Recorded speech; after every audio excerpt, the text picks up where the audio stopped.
that was going to be finished today. Maybe it won't be finished at our next show. Well, anyway, here we are, ladies and gentlemen, to yet another exciting chapter of Rush Limbaugh, the television show. It's day 114 of The Raw Deal, and it's getting worse. We're going to talk at great length tonight about this stupid, idiotic trust fund that is nothing more than a ruse to get you to go along with raising taxes. In fact, we're going to show you the president had a similar idea, only his made some sense. We're going to revisit the Republican National Convention using the magic of this show, the magic of videotape. We're going to turn back the hands of time. We're going to go back to last August. We're going to show you his idea. Then we're going to jump forward and show you the president's idea. And then we're going to show you what these guys, this is Stephanopoulos. We're going to show you what these guys had to say about Bush's idea. I'll tell you, this show you're going to roll your VCR if you're not already. This is a show you're going to want to tape, and if the next time you get into an argument with a liberal who wants his taxes raised, show them this show. These are angry students at UCLA. You know what they're mad about? There's no Chicano Studies program on campus. They are demanding a Chicano Studies program on campus. This is exactly how you get people like Leonard Jeffries in charge of the department. We'll show you how and explain what we mean. Our fourth monitor will probably get there tonight, but don't hold me to it. Now, wait. Last night, they're really fast back there on the Chiron generator. The machine that puts letters on the screen so that you can read them, it makes words. It's called the Chiron, C-H-Y-R-O-N. Do you know I used to operate a Chiron. You people back there in the control room, you think that I'm just making fun of you, but when I worked for the Kansas City Royals, I did the Chiron for all the road television games. I did. I know what I'm talking about. My experiences are broad and deep. Okay, now last night, or yesterday, depending on when you see the program, we made a big deal out of a misrepresentation of something I'd said in an NRA speech that the Washington Post printed. And we were wrong in sourcing the Washington Post. It was actually The Economist of London, which took what I said totally out of context about my comment about human debris. But we also like to show you good press about me. We also like to show you instances where the media has been fair. Let me show you this magazine. This is the June issue of Success magazine, and I am the cover. And that is a picture.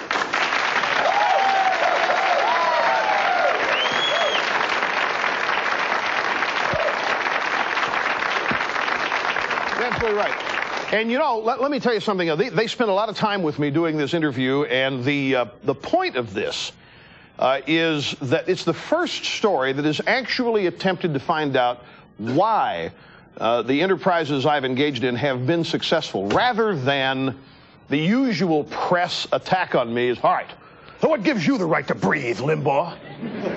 What do you mean? You said 5 years ago that blah, blah, blah. You said last week that blah, blah. And they're always making me justify my existence. I wish they'd do that to Hollywood celebrities who claim to be oceanographers and so forth. Mr. Danson, Mr. Danson, what do you mean we've only got 10 years left on Earth unless we do? What's your source? They never do. They just, whatever Ted Danson or Whoopi Goldberg or any of these other Hollywood celebs say, they just accept it as gospel. When I say it, prove it. Where'd you get that information? You have no right to say that. You're just a racist, bigot, sexist, homophobe pig. Success magazine has delved into why this program. Whoa, look at that. A moving. Let me.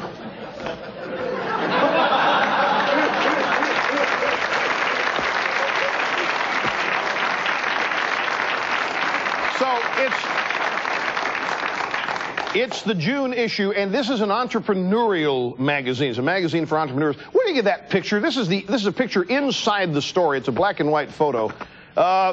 Applause or no applause? Do you like that picture, audience? Can you see it? Put it back up there for him, Chet. Why not? What do you not? Somebody just said. Why? I know. Why don't you like it? Why not? You do like it. It's too artsy? No. Too artsy.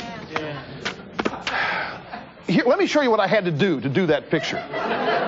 Can I show you this? Show us, Rush. I'm going to show you. Now, and this is the kind of thing that it's the same photographer, by the way, who did the cover shot, which I think is good.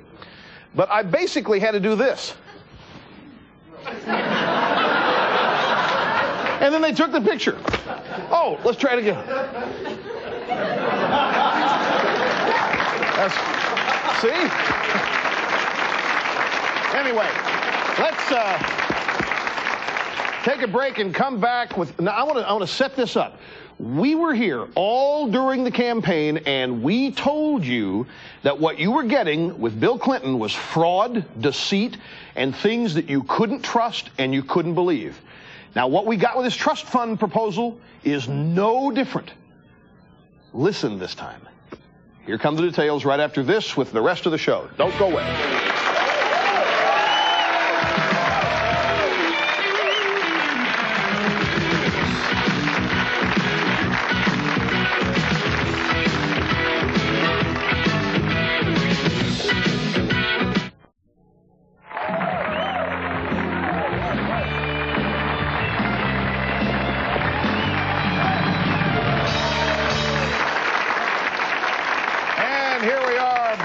On Rush Limbaugh, the TV show. Now, before we move forward with this analysis of the latest proposal by the president, we got a guy in the studio who looks just like Joseph Stalin, don't you think? Take a look. There he is. Where they get some light.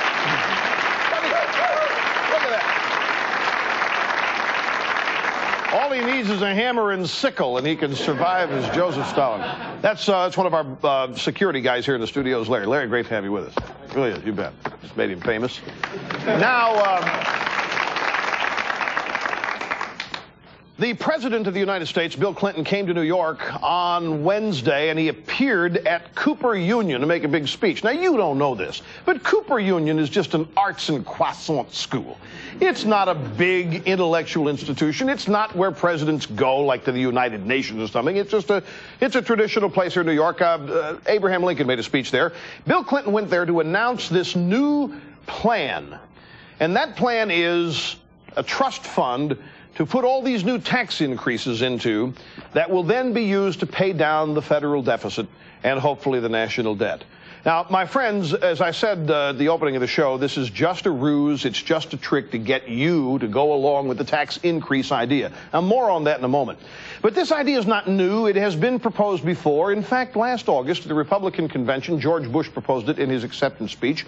We'd like to show you his proposal and then share with you some comments that Democrats who support Clinton's idea said and reacted to after Bush proposed, in essence, the same thing. Here's the president from last August.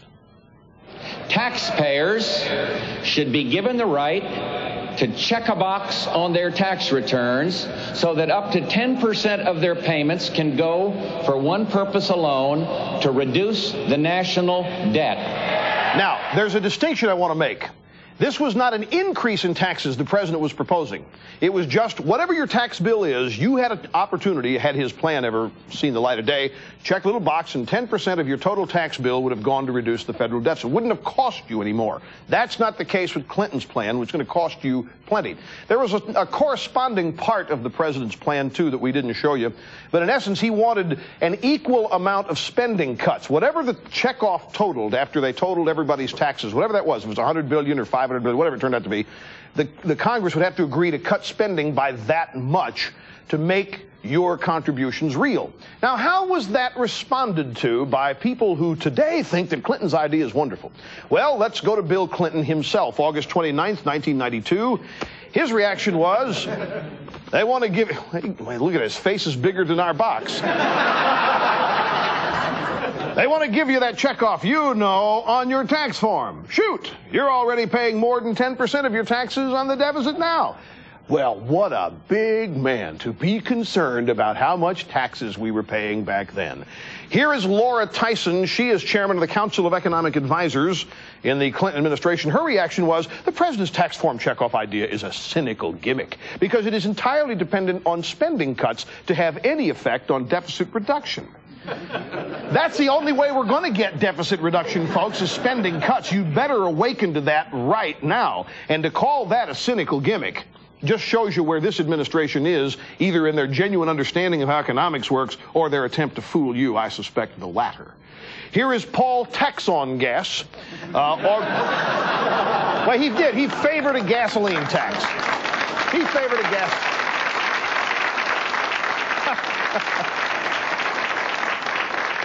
I've met Mr. Tsongas, and he's a perfect gentleman, a very nice guy, but he did want to raise gasoline taxes. We called him Paul Tax on Gas. He said in the Los Angeles Times on August 25th, it's a gimmick. It was something to fill the space. It's the kind of thing you do in the absence of a strategy. Now, does that not sound like Bill Clinton? The absence of a strategy. Senator Jim Sasser, chairman of the Senate Budget Committee. This is the guy, of course, who says the deficit. He cannot pronounce the word deficit. He says the deficit. He said, this is only the latest in a long series of Rube Goldberg mechanical solutions to the deficit problem. It's an election year gimmick, a campaign ploy to garner attention. And that's true of Clinton, too. He goes on the road. He goes back to the campaign trail. He acts as though he's still campaigning. Finally, here's Steffi. George Stephanopoulos, the communications director of the White House. This proposal is one of the most cynical ploys ever attempted by a presidential candidate. It's nothing but a blatant attempt to buy this election. If anybody knows about buying elections, my friends, with fraud and deceit, it's Bill Clinton. Now, I want to tell you the truth about this, and I want you to turn your television sets up. All during the campaign, I and a lot of other people warned you unwaveringly that all this president was about was raising your taxes. He said he was only going to tax the rich. We told you everybody's taxes going up big time. Why? He wants government bigger. He wants government in as much of your life as he can get it. Now, how are they trying to sell this plan? Listen to me this time. You didn't listen to what he said specifically last time during the campaign. You're so upset with Bush, you're so enamored with Perot that it didn't matter. All you want to do is get rid of Bush. Now Clinton's your president. All of a sudden you get up every day, you listen to every day a new tax increase proposal, and you're mad. You could have escaped all this if you'd have just listened to us during the campaign. So listen now, because there's still time to stop this. What they think is that you will agree to a tax increase as long as the money is used to retire the deficit. That isn't true. The polling data, other than Perot's, doesn't say that. I'll tell you something, folks. All this is a ruse and a trick, which is designed to get you to agree to have your taxes raised. Go back to the campaign. Remember, middle-class tax increase, your middle-class tax cut is what you were first going to get. Then that went away. Then only the rich were going to be taxed, people above $200,000. Then millionaires became $250,000 heirs. And then $200,000 became $30,000. Everybody's going to get soaked, and they're just trying to convince you that you want it anyway if the money goes to pay down the national debt or the federal deficit. This is what's wrong, however, with the whole Clinton plan. It is those tax increases which are going to hurt you. The tax increases that are going to hurt this country are going to hurt the people who make the country work. It is the opposition to tax increases that ought to be your reaction to this, because the money is not going to be used to pay down the federal deficit. Look at the Social Security Trust Fund. There are countless trust funds out there. And all they do is take the money that builds up and spend it elsewhere. They don't put it on the budget. And a lot of people think that there's a lot of pile of money there, and there isn't. This is nothing more than a ploy. If you want a trust fund, you know what you need? You need a spending cut trust fund. You tell the president, cut spending first, forget this tax increase stuff, and let's see the money you save from these spending cuts. You put that in a trust fund, and you use that to retire the national debt or the federal deficit, and then come talk to us about raising taxes. Now, folks, you're being lied to again. This is another example of saying anything to get you to go along with it. If this doesn't fly in a week, 10 days, 2 years, he'll deny ever proposing this, or he'll say somebody else convinced him to do it, and it wasn't his idea. Harry S. Truman, the buck stops here. That means it's my responsibility. Well, that saying, that phrase is out the window. With Bill Clinton, it needs to be revised. Harry S. Truman, the buck stops here. Bill Clinton, the buck never got here. Listen this time. Listen this time. Back with more in a moment. Don't go away.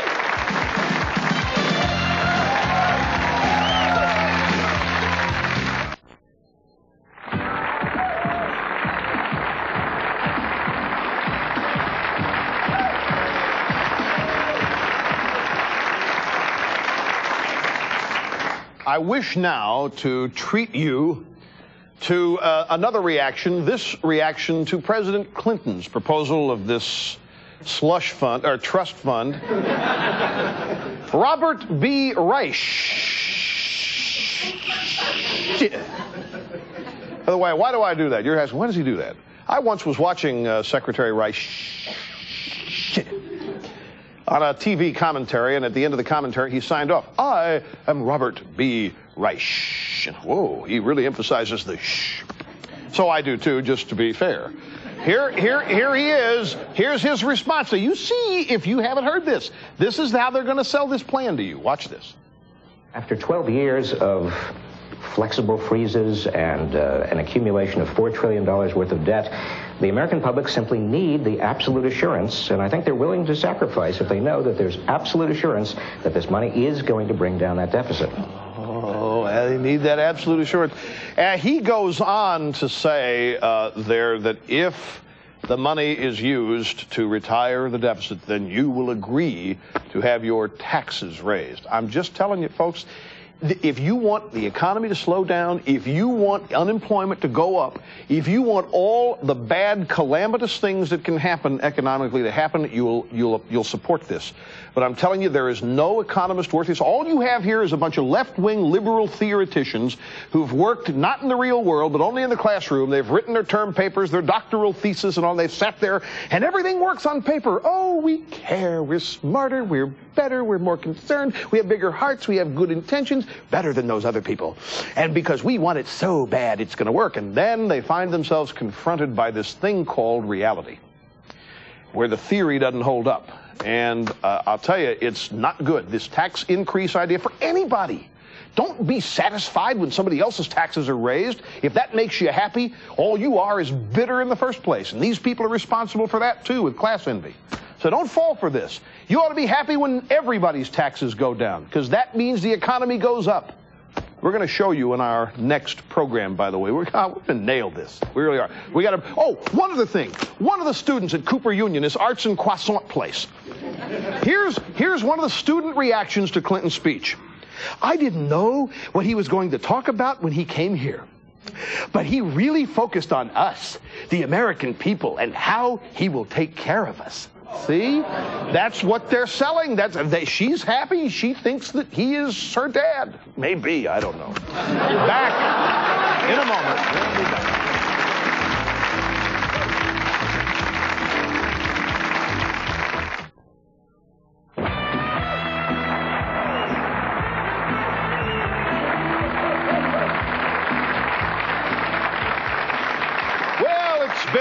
It's been quite a fascinating week. Leonard Jeffries was found, City College of New York was found guilty of violating Leonard Jeffries' civil rights by removing him as head of the Black Studies Department at the City College of New York. Now, I'm going to show you some B-roll. This has been going on in Los Angeles this week. Let's take a look here.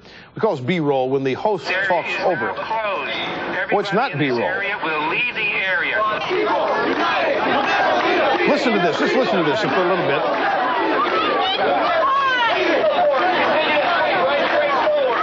What do you think these people are mad about? You think it's lingering Rodney King anger? Are there no stores in L.A. left to loot? Could that be what they're mad at? No. You know what these people are? These are students at UCLA.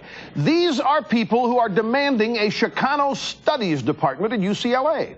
Now, this is exactly what happened in the late 60s and early 70s. A bunch of madcap, irresponsible, troublemaking little kids, punks, marched on college campuses and demanded to have women's studies programs and black studies programs. And the universities, they don't like that kind of stuff. It scares them and intimidates them. Says, okay, fine. You want your department, you can have it. And we don't care what you do there. Just shut up. And that's what you get. Now we got black studies departments, and you got street thugs off the street as tenured professors with no scholarship, no history of any education themselves, just using the classroom for propaganda. Voila. You have Leonard Jeffries. And the universities are to blame themselves because they just said goodbye to standards. Kissed them off. Bye-bye standards, and instead, let's be good people. We know those people have been mistreated, and let's make it up to them by letting them do whatever they want to do. And then we call this university. Now, if things go according to historical precedent, UCLA will cave in. We'll have a Chicano studies department out there, and we'll be graduating a bunch of bitter, angry Chicano and Hispanic people who think America is out to give them the shaft. And that's what's wrong with our educational system. Don't miss our next show. It's good, too. We'll see you then. Services provided and promotional fees paid by the following. Rush Limbaugh's Wardrobe by Rochester, Big and Tall. Speed with Tom Cruise and Val Kilmer in Top Gun tonight at 8. Then at 10, find out how much your world's changed today on LA's very independent Real News. And now the Montel Williams Show is coming up next on Channel 13.